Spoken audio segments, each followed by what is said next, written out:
You need to stop that mower right now. This yard violates HOA rules. Ma'am, I was in the hospital. I can barely walk, let alone mow the lawn. This neighborhood has standards. That's what the HOA woman said. She stood at the edge of the sidewalk with her arms crossed, staring at the old man's yard like it was some kind of crime scene. The grass was tall, not wild, just forgotten. The old man stood near the porch, holding a worn wooden cane. His hands shook slightly as he tried to explain. "I've been sick," he said quietly. But she didn't care. "If this lawn isn't fixed in 3 days, I'll report it. There will be fines." That's when I slowed my truck. I wasn't planning to stop that day, but something about the way the old man lowered his head, like he had already lost the fight, made it impossible to keep driving. So I pulled over. Up close, I could see how thin he was. His breathing was heavy just from walking across the yard. He told me his name was Walter, 82 years old. He used to keep the cleanest yard on the street.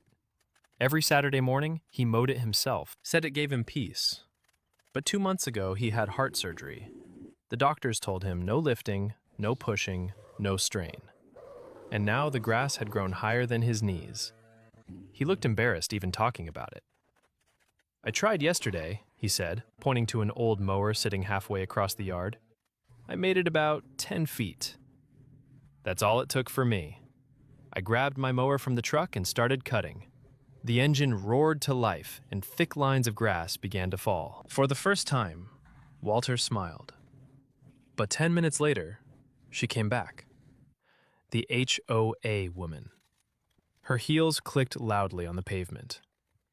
"Excuse me," she shouted. "You can't be here." She pulled out her phone immediately. "I'm calling the police. You're trespassing on private property." I shut the mower off and looked at her. "This is his property," I said calmly. Walter stood there behind me, nervous, gripping his cane. She shook her head. "I don't know who you are," she snapped, "and people like you can't just show up in this neighborhood." Later, I learned something from the neighbors. This wasn't the first time.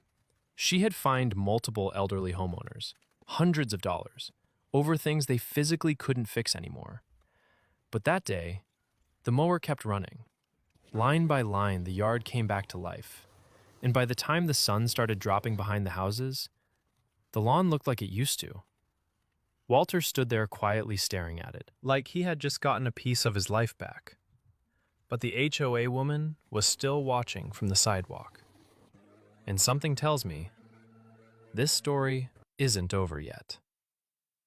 If you believe neighbors should help neighbors, comment respect and share this so more people see what's happening.